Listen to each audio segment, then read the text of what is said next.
Alô, alô, categoria bancária, bancárias e bancários, este é o podcast E Agora? Feliz 2026 para você que nos assiste, que nos acompanha aqui também no YouTube do Sindicato dos Bancários. Já te peço para curtir esse vídeo, que isso faz com que mais pessoas sejam alcançadas pelo nosso conteúdo. Esse é o podcast direcionado à categoria bancária e hoje a gente vai falar de um assunto bem relevante para a categoria e preocupante em alguma medida. Eu me chamo Laís Escher, sou jornalista e acho que aqui também é válido dizer que eu sou estudante de saúde coletiva, então eu estou entre os bons nesse tema, vou aprender bastante com vocês. O assunto do dia é o Janeiro Branco. A gente vai conversar um pouco mais sobre essa campanha para tentar entender como a categoria bancária, especificamente, todos os trabalhadores passam por isso, mas vamos focar aqui no nosso nicho para tentar entender como isso se conecta com o que os bancários vêm passando há um bom tempo, né? Sensibilizar a população em torno desse assunto, da saúde mental e do bem-estar emocional. Mas antes da gente começar, e eu começar a falar, vou abrir aqui para apresentar a vocês os nossos convidados para falar sobre o tema. Temos à mesa aqui o diretor da pasta de saúde e condições de trabalho e bancário do Itaú Unibanco, Rodrigo Ambrós Rodrigues. Bem-vindo, Rodrigo. Muito obrigado. Tá certo o jeito que eu pronunciei teu nome? Rodrigo Rodrigues fica mais fácil de falar, mas tá correto. É Rodrigo Ambrós Rodrigues, o nome completo. Perfeito. E temos também, à distância, o psicólogo, doutor e mestre em psicologia social e institucional, especialista em psicologia clínica fenomenológico existencial e assessor do Sindicato dos Bancários de Porto Alegre e região, André Guerra. Bem-vindo, André. Obrigado, Laís. Tudo bom, Rodrigo? Tudo bem. Feliz que tu é companheira da saúde coletiva. Acho o pessoal da saúde coletiva bastante combativo. Especificamente. Muitas contribuições para nossas discussões. Sim. Nossa, estou aprendendo muito e vendo muito do que... estudando sobre o que já vejo na prática aqui no sindicato, né? Com a atuação especialmente do Departamento de Saúde. Bom, então, para começar nossa conversa, vou perguntar aqui para o Rodrigo, trazer alguns dados, na verdade, né? Tem uma indicação de que o Brasil lidera o ranking mundial de transtornos de ansiedade. 9,3% da população, segundo um dado que está no site do governo federal. E os afastamentos por transtornos mentais bateram recorde em 2024, com quase 500 mil de casos. Aqui no Sindicato dos Bancários, isso é percebido pelo Departamento de Saúde? Como é que vocês encaram isso e a atuação? Conta um pouco para nós.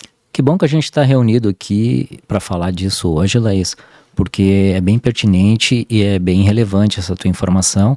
Então, dá para te dizer que de 2022 para cá, houve um aumento de 43% aproximadamente no adoecimento mental nos dados do INSS, e na nossa categoria normalmente é bem acima da média, né? E isso se dá muito em função dos riscos psicossociais que acontecem dentro dos bancos. Essa é uma realidade, né? Sim, e assim, como é que tu percebe que... A gente fala aqui no sindicato, entre os trabalhadores, né, como as pessoas chegam aqui adoecidas e como é que tu percebe que o que conecta esse mês com o que a gente vive aqui se apresenta, assim, se puder dividir um pouco conosco. Claro, sem expor ninguém, mas claro, acho que é uma coisa perfeito. Muito delicada, porque às vezes a pessoa se vendo no outro, ela se enxerga, né? Sim. Muitas vezes, falando especificamente dos bancários, né, as pessoas só percebem o adoecimento quando elas chegam, quando o limite já se extrapolou, né? Então, normalmente tem um fator desencadeador que faz com que eles venham nos procurar. Às vezes é até um desligamento, às vezes é até um desmaio dentro da agência, às vezes é um assalto que a pessoa sofreu e ela não consegue mais nem entrar no local de trabalho. Então, existe muitos fatores que faz com que as pessoas nos procurem e que a gente perceba que essas pessoas precisam de acolhimento. E às vezes nem elas mesmas reconhecem que adoeceram dentro do ambiente de trabalho, embora os seus médicos, né, estejam ali pedindo para as pessoas, você precisa de um afastamento, o bancário já vem tomando medicações para conseguir atender o dia a dia, e por incrível que pareça, muitas vezes a categoria acha que é normal tu trabalhar sobre medicamento, né, então é o Rivotrilzinho na gaveta para suportar as pressões e o cumprimento de metas, né, então isso a gente vai detectando, né. E o legal, eu acho que é super importante a gente estar aqui reunido até para expandir para as pessoas conhecerem o que é o Departamento de Saúde do Sindibancários aqui de Porto Alegre, que a gente, na verdade, tem uma equipe multiprofissional aqui à disposição para atender as pessoas. Nós temos psicólogos aí, o Dr. André Guerra, nós temos os nossos assistentes sociais, nós temos a equipe da saúde, nós temos os diretores, que sou eu e a Jamile, né, que estamos aí à disposição. E temos também os dirigentes sindicais que fazem as bases, né? As bases é os locais de atendimento onde a gente tenta detectar situações em que a pessoa já está em sofrimento, mas muitas vezes ela não tem nem coragem de pedir ajuda, né? Então a gente, às vezes quando a gente vai na agência, por exemplo, entregar um jornal, aquilo não é só uma entrega de jornal, é uma maneira que a gente tem de acessar o local de trabalho e tentar entender o que está acontecendo ali com as pessoas e tentar trazer as pessoas aqui para que a gente possa fazer o acolhimento e tentar trazer uma melhor qualidade de vida no trabalho, né? Sim, é bem importante isso, né? Ter esse contato e até ver a pessoa dentro do ambiente de trabalho, né? Porque às vezes tu conhece ela em outro espaço e ver que há uma diferença, né, suportando o que passa por ali. André, recentemente tu escreveste um artigo aqui para o sindicato que falava sobre algumas atitudes que sugerem caminhos para a felicidade, né? Até achei muito bom, vou ler um trecho aqui para o pessoal. Abre aspas. Camiseta foi vestida, fecha aspas. Abre aspas. O sangue está nos olhos, fecha aspas. Abre aspas. Faca está nos dentes, fecha aspas. Todos foram, abre aspas, essa é importante, disruptivos, mudaram seu mindset e pensaram fora da caixa, entre aspas também essa última colocação. Mas a felicidade não chegou. Uma sociedade assim, que anseia, mas nunca alcança, é uma sociedade ansiosa. Uma sociedade que nessa busca distorcida pela felicidade, acaba como uma sociedade da infelicidade. E aí eu queria te perguntar sobre isso, assim, falar sobre essa pedagogia das organizações, que era uma coisa que eu não sabia, assim, um termo que eu não conhecia, não sei se aplica também, queria te perguntar isso, assim, se essa pedagogia das organizações, ela ensina o empregado a buscar felicidade no futuro, né, gera uma sociedade adoecida. Tem um dado que é bem alarmante, né, que fala que quase 40% da categoria bancária já utiliza essa medicação psiquiátrica que o Rodrigo mencionou. Queria que tu falasse um pouco mais disso pra gente, assim, desse ambiente do trabalho, que é quase uma obrigação de ser feliz, assim, ou ser grato por ter um trabalho também, a gente escuta um pouco isso, né? Na verdade, esse artigo eu fiz, né, um deboche com algumas desses jargões. Sim. Que todo bancário lida todo dia, né? Faca nos dentes, sangue nos olhos, enfim, são vários termos que se utilizam na rotina, no dia a dia dos bancários, né? E aí tu até perguntou, mas existe uma pedagogia organizacional? E de fato eu quis apontar e destacar isso, porque normalmente a gente, de uma forma natural, a gente entende que pedagogia, que ensino, se dá nas instituições com essa finalidade, a escola, a faculdade, cursos, né?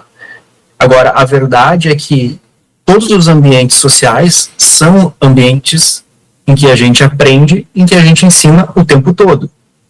Então, toda vez que um trabalhador ele ingressa numa organização, assim como qualquer outra organização, porque pode ser uma organização associativa, por exemplo, lá tu também vai ter que aprender. Tem regras, tem condutas que são valorizadas, são condutas que não são valorizadas.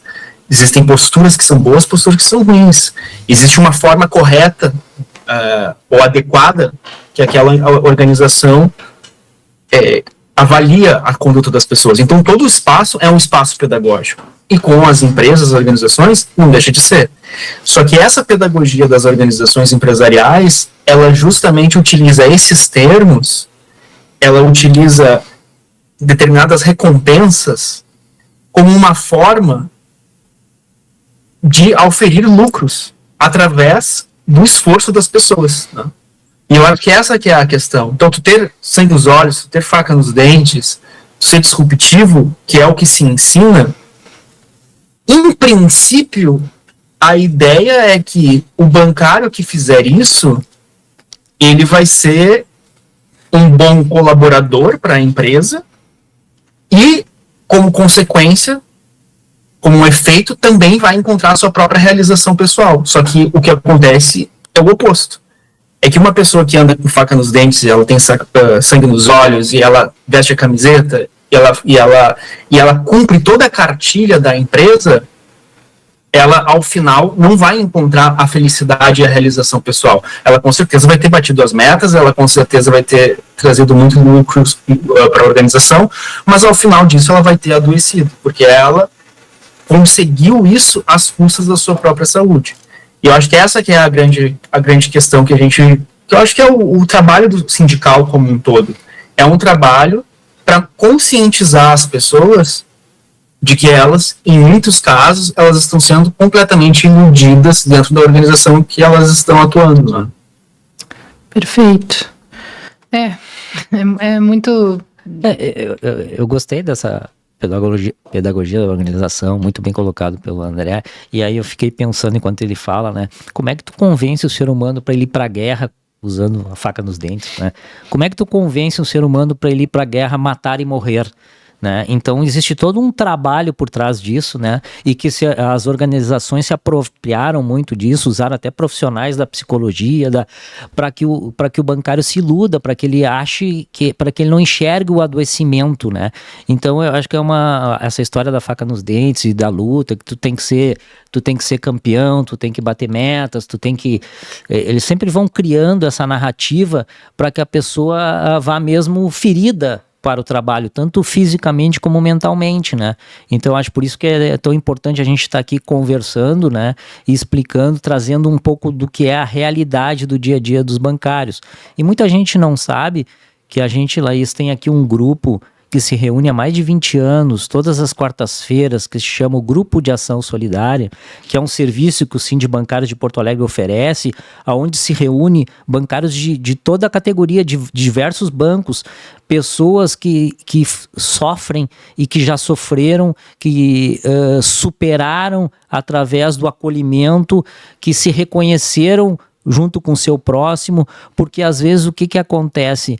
Nem os familiares entendem o sofrimento que o bancário sofre no seu dia a dia, porque para quem não é da área, o que enxerga? Um bancário bonitinho, bem vestido, com celular da última moda, com carro da última moda, que trabalha das 10 às 16, então ele tem uma visão totalmente distorcida do que é a realidade da categoria. E aí quando a gente está aqui nesse ambiente, as pessoas começam a demonstrar o que realmente acontece nos bastidores, o quanto tem de adoecimento, o quanto tem de sofrimento, né? Então, por isso que eu digo, é super importante a gente estar junto aqui, né? E colocar os nossos serviços aqui à disposição para que a gente tente, de alguma forma, diminuir esses números aí astronômicos de adoecimento na categoria, principalmente nas questões do risco mental, já que a gente está falando do Janeiro Branco, né? Sim. Tem um detalhe que eu acho muito bonito, assim, do GAS, que é trabalhar o solidário e nessa dimensão de grupo. Porque a doença não sei, André, pode me corrigir, mas me parece um processo tão individualizante. Se a pessoa se reconhece, como eu falei, se reconhece no outro, tem quem ouvir, ver que alguém já passou por coisa semelhante. E a gente ouve o relato dos bancários e diz assim, nem meu marido me entende, nem minha esposa, nem meu pai me entende. Então, assim, quando tu tá junto de pessoas que estão no mesmo sofrimento, ou seja, que estão na mesma trincheira da guerra, daquilo que o banco construiu na mente das pessoas e na mente da sociedade, elas se sentem respeitadas e conseguem juntar forças para conseguir sobreviver a essa perversidade que os bancos causam na vida dessas pessoas. Sim, tu mencionou como é o ambiente de trabalhador, do bancário, né? Como é o estilo de vida. Só que é muito silencioso, né? O que a pessoa passa. Parece que é muito fácil, quer trabalhar no ar-condicionado, quer trabalhar 6 horas, que a gente sabe que não é, especialmente nos bancos privados, né? Que não são 6 horas, que é muito mais. Enfim, muitas coisas que acontecem. André, não sei se tu quer comentar alguma coisa sobre isso. A gente acabou saindo um pouco do script, mas pode comentar sobre isso, sobre gás assim também. Que bom. Não, acho que isso, né, Ela está trazendo essa questão do gás como um espaço de recuperação coletiva, né, um espaço coletivo de algo que supostamente é muito individual, que é o adoecimento. Só que aí é que está a questão. O gás, ele mostra que o adoecimento no trabalho, ele nunca é individual. Ele nunca é a pessoa que adoece. Nós, inclusive, assim, várias vezes, nos documentários, inclusive, que a gente fez, a gente diz, não é a pessoa que está doente, quem está doente é o banco. O adoecimento da pessoa é um sintoma da doença, que é a organização do trabalho no sistema financeiro. E essa é a virada de chave. Quando a nossa sociedade, ela faz com que as pessoas entendam que o adoecimento é dela. Se o adoecimento é dela, a culpa por ter adoecido é dela também. E se a culpa por ter adoecido é dela, a responsabilidade para se recuperar e se curar é dela também. O que a gente faz no gás, coletivamente, é virar de cabeça para baixo essa lógica. E dizer assim, a doença, ela é do sistema. Então a pessoa, ela adoeceu por causa das relações sociais no trabalho, as relações organizacionais em que ela estava inserida. E, portanto, para ela poder se curar, ela vai precisar se reposicionar coletivamente, socialmente. Grande parte da discussão que a gente fez agora, o Rodrigo trouxe, por exemplo, a pessoa não se reconhece adoecida. Como que uma pessoa pode não se reconhecer adoecida? Essa pessoa pode não se reconhecer adoecida porque ela está envolta em um meio adoecido em que todas as pessoas estão tão adoecidas quanto ela. Então, na verdade, nós entendemos a vida a partir de contraste. Se eu vou para uma agência, tem 10 colegas, os 10 colegas estão doentes, aquilo passa a ser normal. Então eu não estou doente, porque a doença seria uma anormalidade. Só que, na verdade, é isso. O que acontece é que o ambiente está doente. E todas as pessoas que estão ali, sobrevivendo naquele ambiente, elas estão adoecidas. Até porque, se o trabalho for um lugar de sobrevivência, já está colocada a lógica de que aquilo é doentio. Se o trabalho não for um espaço de realização pessoal e realização social, ele necessariamente vai ser um espaço adoecido. E o sistema financeiro, ele está doente, porque ele é adoecedor do ponto de vista individual, porque esse trabalho, ele objetifica as pessoas, transforma as pessoas em coisas, as pessoas ali, elas só têm validade para bater uma meta, ou seja, a dignidade delas, a subjetividade delas é descartada, então ela se desumaniza. Para que tu possa ser hoje um bom bancário, especialmente nos bancos públicos, tu tem que ser desumano. Se tu for humano, tu não vai ser um bom bancário, porque se tu for humano, tu não vai fazer venda casada, se tu for humano, tu não vai vender os péssimos produtos, que são os produtos que pontuam mais. Então, se tu for humano, tu vai ser um péssimo bancário, tu não vai colocar empréstimo para aposentado, e aí tu não vai bater a tua meta. Então, tu precisa ser desumano. A desumanização é uma doença, do ponto de vista individual. E todas essas consequências geram acho que o André o caos que a gente acha de endividamento que a gente tem, né? Deu uma travada, André. Tava quase chegando no final da tua fala e eu acho que travou. Mas é por aí, é isso. Para pegar o contexto. O principal a gente entendeu. Eu ia perguntar, eu coloquei assim uma pergunta, Rodrigo, como o departamento busca responsabilizar o empregador e prevenir riscos, né, para proteger os bancários? Existe uma forma de responsabilizar? Antes de eu Claro, vai lá. responder, só finalizar e aproveitar a deixa do André e lembrar que a gente tem um documentário que foi produzido, que, como o André citou, que o nome é Quem Está Doente é o Banco. Então fica a recomendação aqui para as pessoas que estão nos assistindo, assistir esse documentário, que elas vão se enxergar muito de como os bancos operam até hoje no sistema financeiro, né? E por que vem o adoecimento. Mas respondendo a tua pergunta... Esse documentário está disponível onde? Tá nos canais do sindicato, no YouTube ali do sindicato, tem o Quem Está Doente é o Banco, né? Vou colocar na descrição desse episódio aí, para quem quiser ver. Né? Eu acho que tá valendo, vale muito. E respondendo ali a tua pergunta, Laís, o que o Departamento de Saúde faz para tentar inibir? Infelizmente, a gente está falando do segmento, vamos dizer assim, mais rico do mundo, que é o setor bancário. E o bancário, ele só nos ouve quando a gente mexe no bolso dele. Então, o bancário, ele é extremamente pragmático. Como o André disse, a pessoa ali adoece, ele substitui e bota um outro. Tu serve enquanto tu tá entregando as metas e não apresentou o adoecimento de fato, né? A partir do momento que percebe-se isso, a pessoa é excluída e demitida, né? Então, como é que a gente acaba conseguindo fazer alguma coisa? É através da representação judicial, não tem outro caminho, né?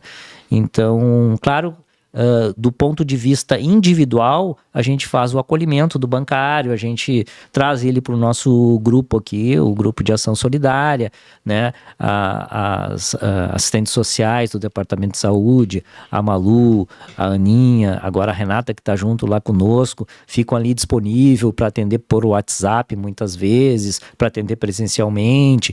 Então, do ponto de vista individual, é o acolhimento, mas no ponto de vista de responsabilizar os bancos, é só através de processos judiciais. E não é à toa que, se for ver os números de processos judiciais contra os bancos, eles crescem cada vez mais, né? Porque é o único caminho que tem para que o banco seja chamado na responsabilidade, né? Para que, inclusive, eu acho que um ponto importante de citar é quando a gente consegue provar que o adoecimento ele é do trabalho, né, que é o famoso B91 que a gente chama junto ao INSS, que aí tu consegue provar que aquela pessoa adoeceu no local de trabalho. Em tese, quando isso ocorre, o banco deveria sofrer sanções, inclusive do INSS, né, porque às vezes as pessoas não sabem, porque quem usa o INSS é quem paga uma espécie de seguro. O teu recolhimento do INSS, tu não está pedindo favor para a Seguridade Social. Tu pagou pelo aquilo, é um direito que tu tens, tu adoeceu, tu tem que ir lá e tu tem que ser atendido. Só que muitas vezes, não sei por qual motivo, eles acabam não reconhecimento do adoecimento do trabalho.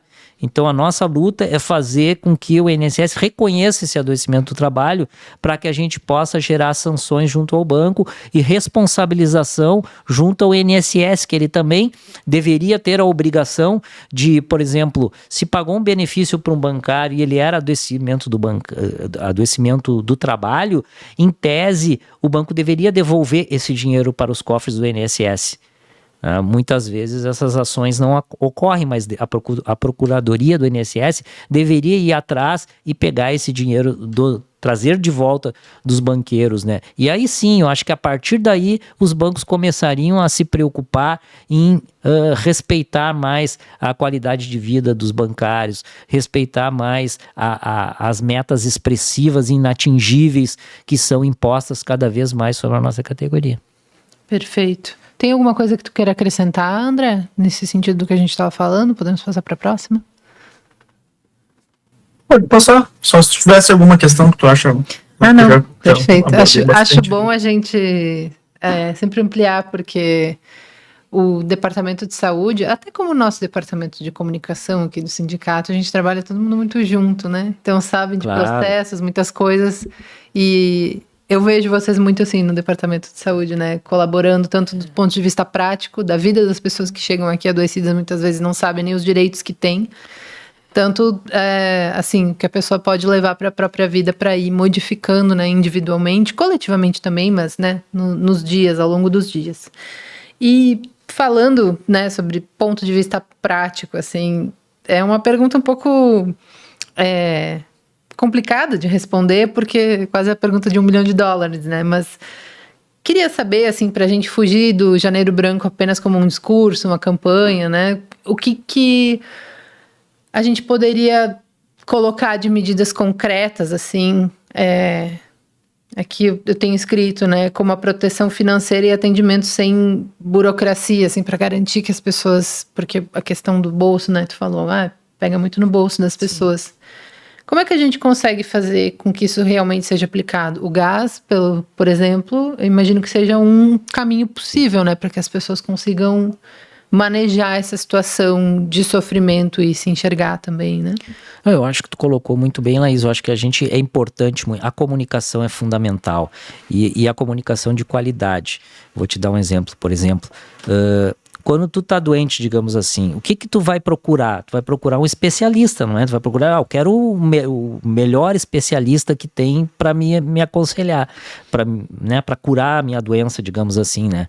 E no e na nossa categoria não pode ser diferente. Por que eu tô falando isso? Porque hoje a gente vive um excesso de possibilidades da pessoa buscar informação. E aí, pelas redes sociais, pelos grupos de WhatsApp, e muitas vezes a gente percebe que os bancários acabam pegando informação errada no lugar errado, né? Então, por isso que eu acho que uma coisa que a gente deve fazer e deve continuar é orientar os bancários a sempre procurar os nossos canais oficiais, entrar no site do Sindicato dos Bancários, desculpe, acompanhar as mídias da própria comunicação do sindicato, fazer esse trabalho que a gente já tem feito aí, tá aí o nosso card muito bem feito do Janeiro Branco, parabéns até por sinal. Então eu acho que é por aí, eu acho que a gente está passando por um momento que a gente vem de uma onda de fake news e que as pessoas são enganadas, né, e às vezes elas acabam sofrendo mais por pegar a informação errada. Então, acho que uma das coisas que a gente pode fazer é isso, é fortalecer mais a comunicação de um canal que é sério e que trabalha para o trabalhador, né? Sim. Como sensibilizar as pessoas, André? Pergunta de $1 milhão para o psicólogo. Sabe que isso é um objetivo, inclusive, do próprio Conselho de Psicologia, né? A gente tem uma campanha que diz assim, saúde mental de janeiro a janeiro. Não só em janeiro, né? Então a gente tem que pensar a saúde mental de janeiro a janeiro. Então esse é o primeiro ponto.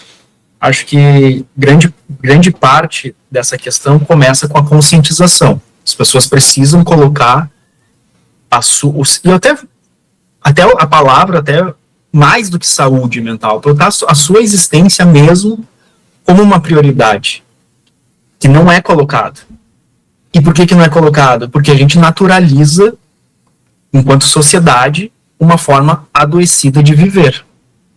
Não é só os bancários, né, que a gente está aqui falando, são um exemplo vivo porque tem muitos recursos para poder fazer pesquisas, para poder ter profissionais, mas qualquer categoria da classe trabalhadora hoje está trabalhando com algum grau significativo de adoecimento. Hoje, ser trabalhador é um fator de risco para o adoecimento em todos os tipos de adoecimento. E o adoecimento psíquico, ele é um adoecimento muito profundo. Porque quando a gente adoece fisicamente, é a minha mão que adoece, é a minha perna que adoece, é meu ombro que adoece. Agora, quando eu tenho um adoecimento psíquico, sou eu que adoeço. Então, essa mudança, ela é muito significativa. E por incrível que pareça, o adoecimento que nós mais ignoramos, que é o adoecimento psíquico. Só que o adoecimento psíquico é o adoecimento da pessoa como um todo, e não só uma parte dela. Como que a gente sensibiliza isso? Primeiro ponto, reconhecendo que o mundo naturaliza o adoecimento, que o mundo naturaliza a objetificação, a desumanização e a indignidade das pessoas. A partir desse reconhecimento, a gente precisa desconstruir isso. E desconstruir isso é conscientizar os bancários, conscientizar as pessoas, conscientizar os trabalhadores que existe a vida para além do trabalho. Que para além de ser empregado de um banco X ou Y, além de ser trabalhador, aquela pessoa é uma pessoa. E uma pessoa é muito mais do que só o que ela faz no horário de expediente. No momento que a pessoa se conscientiza disso, que o que ela está vendendo com a sua força de trabalho é o seu tempo de vida, e que o seu tempo de vida não pode ser remunerado, porque acho que essa, para mim, é a questão central.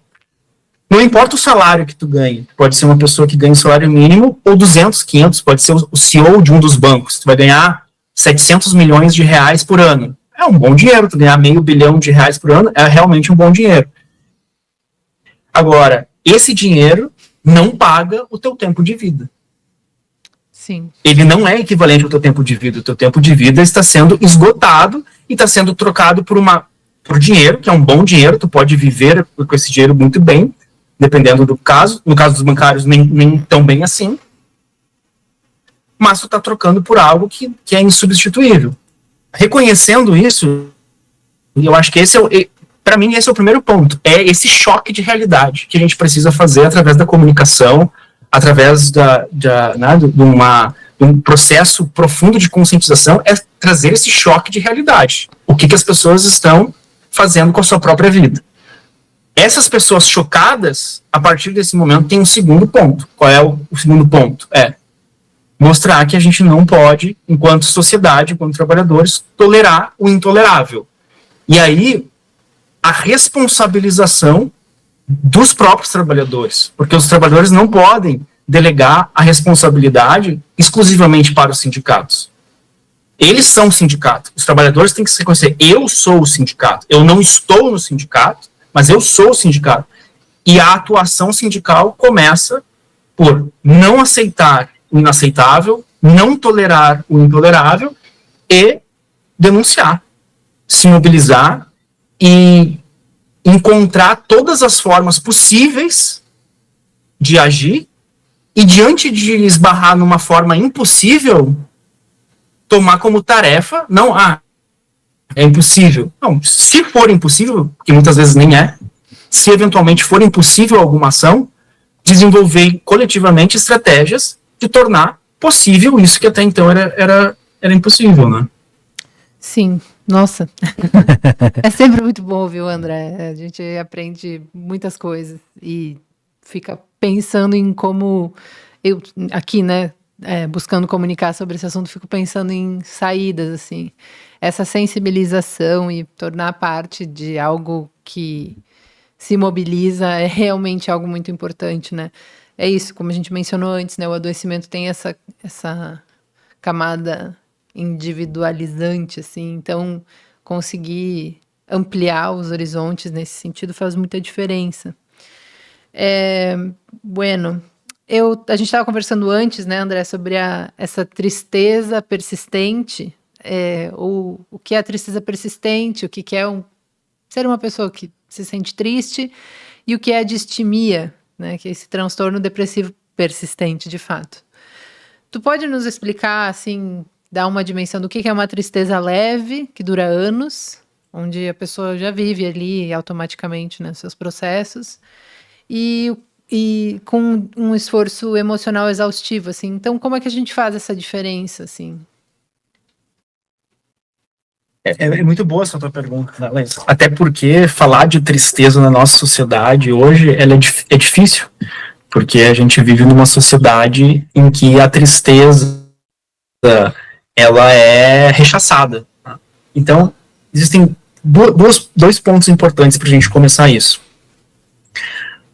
A gente também vive numa sociedade em que a medicalização ela é generalizada, porque a gente utiliza os medicamentos como recursos e como ferramentas individuais para lidar com problemas sociais e coletivos. Então, muitas vezes o que acontece na categoria bancária e em várias outras categorias eu estou sofrendo porque eu estou num ambiente de trabalho adoecedor. O ambiente de trabalho adoecedor, se eu for fazer a árvore das causas, eu chego na estrutura capitalista da sociedade.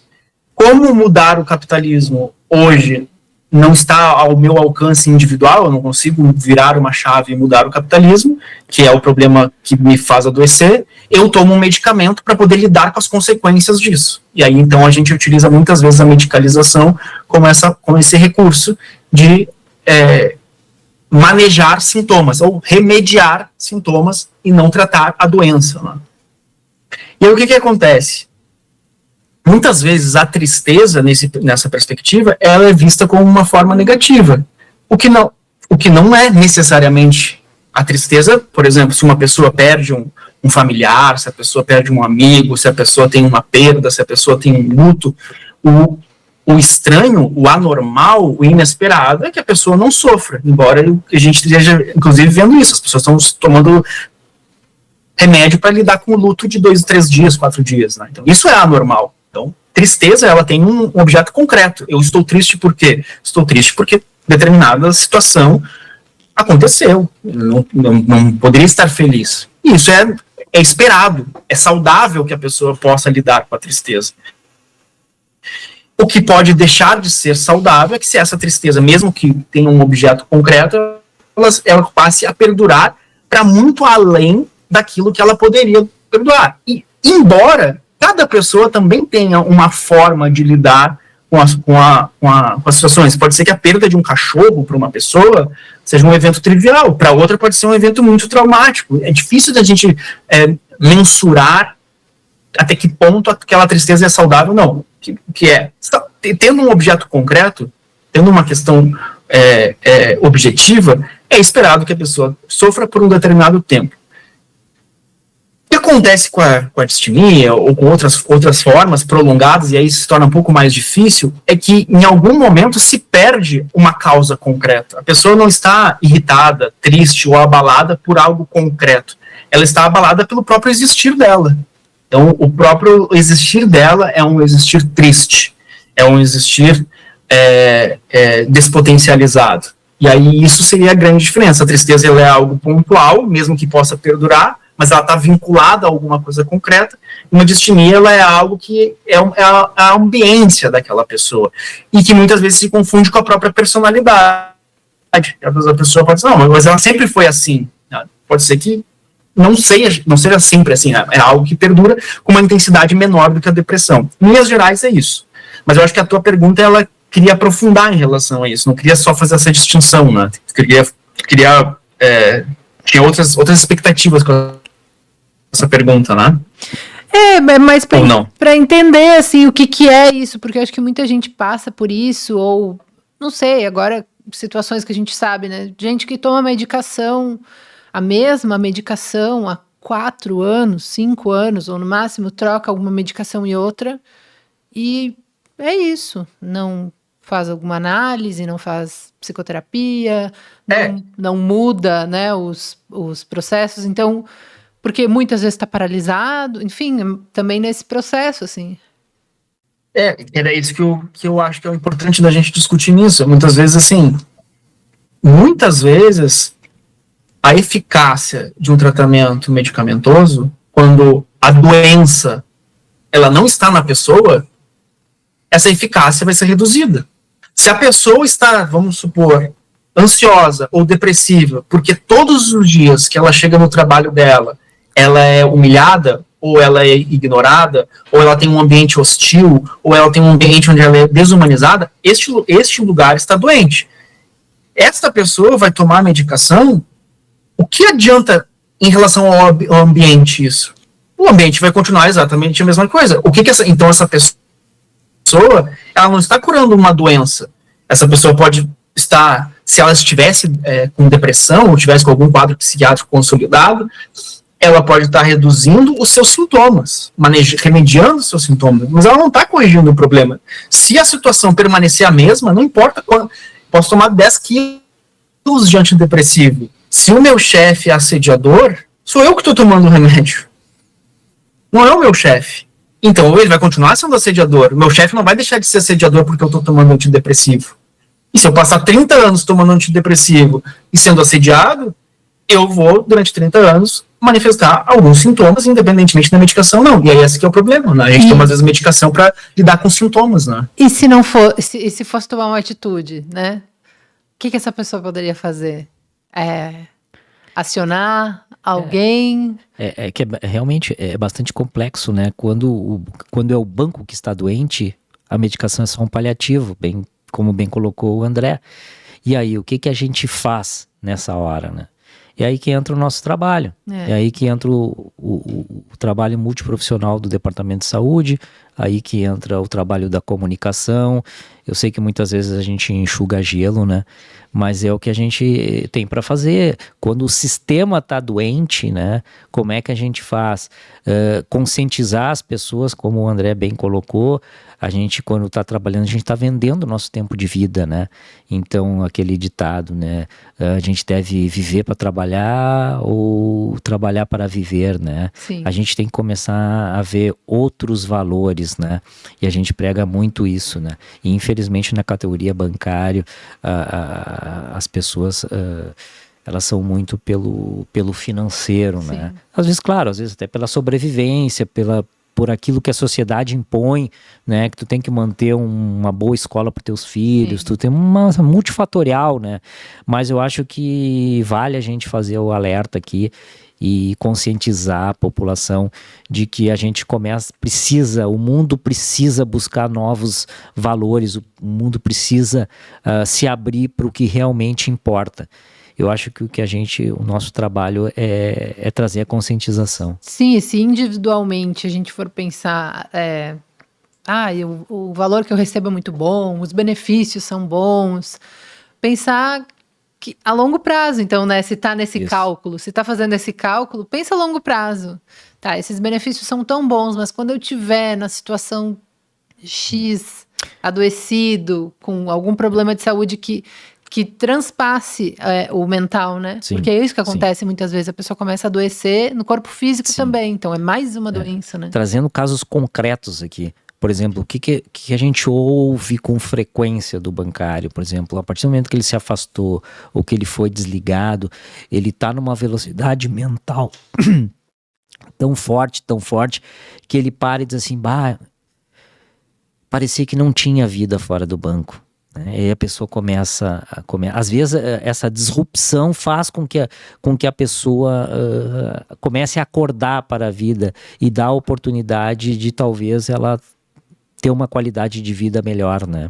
E aí é complicado porque a gente fala de duas coisas, né? De saúde e financeiro, né? Eu acho que isso é uma coisa que a gente o André abordou muito bem ali, e a gente tem que começar a pensar nisso, né? O quanto vale a pena a gente trocar nossa saúde por dinheiro, né? Sim, e tem uma outra coisa que é importante de dizer aqui no sindicato, além do trabalho do departamento de saúde, também tem o departamento que trabalha com os aposentados, tem o departamento de esporte, tem o departamento de formação, então todos acabam sendo um braço para a gente entender determinada situação. Os delegados sindicais, por exemplo, fazem formações mensais para compreender sobre determinados assuntos e conversar com seus colegas. O que acontece também aqui no ponto de vista do esporte, né? Trazer competições para que bancários se reúnam e possam disputar um futebol, mas depois do futebol comer um churrasco, trocar uma ideia, saber como é que é lá pro fulano que está no outro banco, o que ele está passando, a pessoa se abre, conta um pouco da própria família e assim tu vai se conectando, né? Acho que isso é uma coisa muito importante, que é abrir um pouco mais, né? Tu tocou num ponto-chave. A saída ela é no coletivo, nunca no individual. A gente só vê as pessoas melhorarem quando elas trazem as suas vidas para viver no coletivo. E aí tu colocou muito bem, a gente tem muitos serviços que a gente oferece que as pessoas nem conhecem, né? Às vezes eu comento com algum bancário, às vezes até na agência e tal, e diz, mas eu não sabia. Daí diz, mas quantas vezes tu acessa o site do sindicato? Quantas vezes tu... Aí a pessoa se dá por conta, né? Realmente, né? Eu tô numa bolha que eu não tô olhando, né? Só um lado, não tô olhando o outro. E aí a pessoa se dá por conta que a vida dela poderia de alguma forma melhorar, né? Daí já entra em outro ponto que eu acho também que é interessante e que também é adoecedor, que é o volume de informação, né, que a gente recebe. É difícil até mesmo filtrar de tanta coisa, assim, que a gente acaba tendo ojeriza ao WhatsApp, as redes sociais, o Instagram, o que seja, assim, né? Conseguir captar a mensagem, conversar com alguém aqui que está nos assistindo, que está prestando atenção, é uma coisa muito importante, que o tempo das pessoas ficou muito mais valioso, dado esse... E aí já tem o assédio algoritmo, não é? Exato. A gente, inclusive, falou sobre isso no último E Agora, aqui, quem quiser acompanhar, fala um pouco sobre a situação do Itaú, e a gente vai voltar com esse assunto, porque ele assim, infelizmente ele vai continuar assediando algoritmicamente que seja, né? As pessoas entenderam. Sim. Queria perguntar para você se tem mais alguma consideração e também, se tiver mais alguma consideração, Rodrigo, mas tenho mais uma pergunta para ti, de ordem prática, assim, como é que as pessoas podem registrar essas situações que passam, se o ideal é que registrem mesmo, de fato, né, ou venham conversar com vocês, mantenham um contato com o Departamento de Saúde, como é que a pessoa pode ativamente sair disso, Claro. assim? Bom, nós temos no Departamento de Saúde o Agente Se Cuida, que é um WhatsApp que a pessoa pode entrar em contato, falar com as nossas assistentes sociais, relatar o que está acontecendo. Nós temos o canal de denúncia da FETRAF, que a pessoa pode fazer as denúncias anonimamente, inclusive, né, informando o que está ocorrendo, e aí a gente tenta mediar a situação, né, e acompanhar os nossos canais, né. Na verdade, isso é o que a gente tem hoje de disponibilidade dos próprios dirigentes sindicais à disposição, né.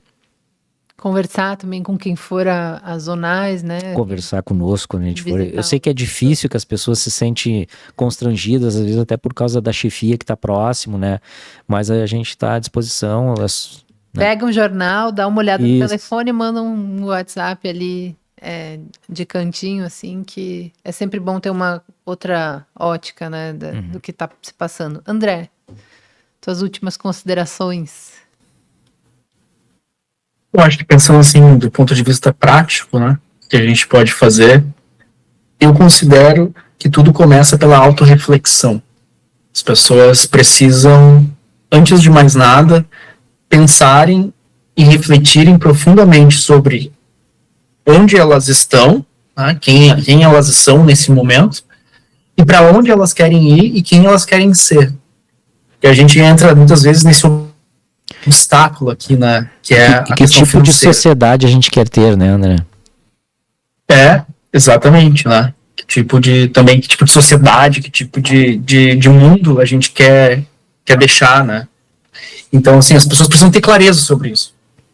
E aí eu sei que parece papo meio de psicólogo isso, mas tem uma questão bem profunda nessa autorreflexão. Porque ela é o que precede tudo. Então a gente chega sempre, às vezes, nesse obstáculo que é a questão financeira também. Mas os bancos dão PLR, 13º, 14º, auxílio isso, auxílio aquilo, auxílio aquilo.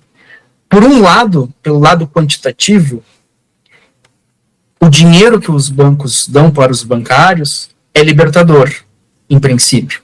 Eles também dão financiamento de casa, financiamento de carro, limite, sem limite nos cartões de crédito. Então, assim, dinheiro, os bancos dão para os bancários, sem limite. E isso, para os bancários, é entendido como uma oportunidade e liberdade.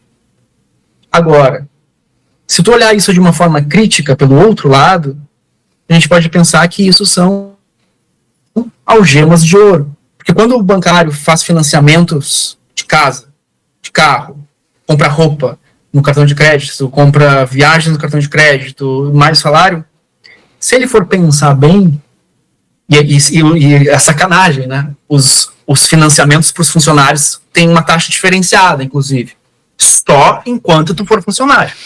Ou seja, se tu for demitido ou pedir demissão, tu vai voltar a pagar a taxa que outras pessoas pagariam. Então tudo isso pode ser visto de uma forma ingênua como liberdade, mas de uma forma crítica como escravidão. Essa liberdade que o banco está dando na forma de dinheiro, que eles imprimem, eles estão pegando em troca a tua vida, que tu não tem como imprimir. Não tem como imprimir tempo de vida. O banco tem como imprimir dinheiro. Tu não vai ter como imprimir vida. Quando tu estiver no final da tua vida, tu não tem como, vou imprimir uma memória boa, vou imprimir uma felicidade. Não.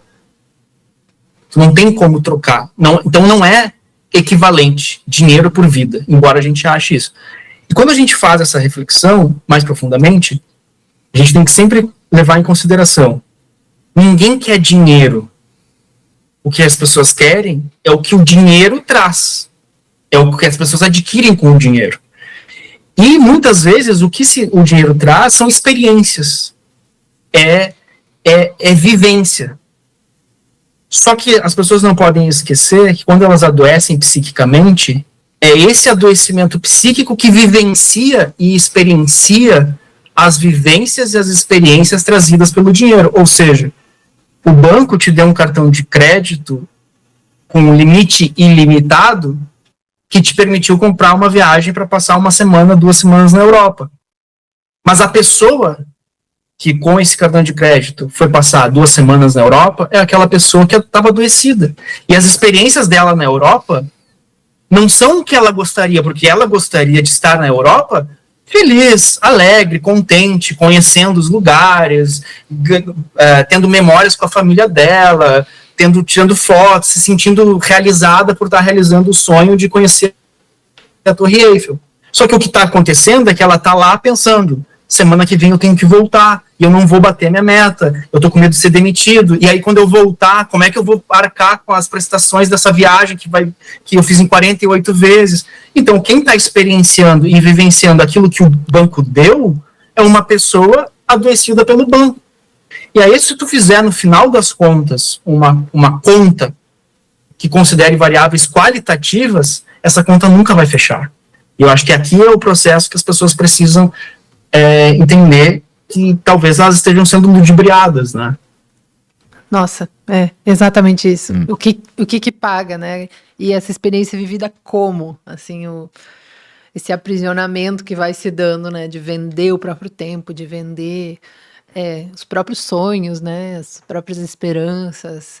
Como tu falou, parece um papo muito fora disso, mas se cada um aplica, né, na sua situação, enfim, eu acabo pensando em mim e muitas outras pessoas, né? E não estou numa situação delicada dessa forma, né? Imagina quem está adoecido, como isso deve pegar, né? Desenhou. O dia inteiro.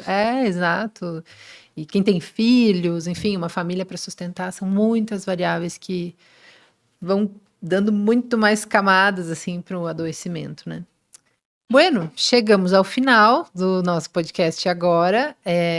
Agradeço a você que nos assistiu, peço que curta, que compartilhe com os amigos, que converse sobre esse assunto com pessoas próximas para poder indicar também, né? Sempre tomando muito cuidado de não expor as pessoas nessas situações. A gente sabe que uma pessoa em sofrimento pode muito se afastar, né? Tem uma postura mais reclusa muitas vezes, né? Ou mais raivosa, até conseguir ser sensibilizada, assim. Então esse é o nosso maior desafio, assim, também não ser repetitivo do ponto de vista da comunicação nesse assunto, né? Não ser repetitivo, mas também ser sensível, conseguir captar as pessoas. Então acho que fica um pouco de missão para todos nós que entendemos que é uma questão coletiva, né? Que o adoecimento é coletivo no fim das contas, do jeito que está acontecendo, né? Mas é isso, a gente fica por aqui. Quero agradecer ao Joseph Matheus Areço, que fez a técnica, nosso queridíssimo Joseph fez a técnica desse episódio. Na produção desse episódio estive eu e também na coordenação de podcasts aqui. E na direção de comunicação, o diretor Guilherme Daroit. É isso, obrigada, guris. Até mais. Obrigado, Laís. Valeu, André. Valeu, pessoal. Até.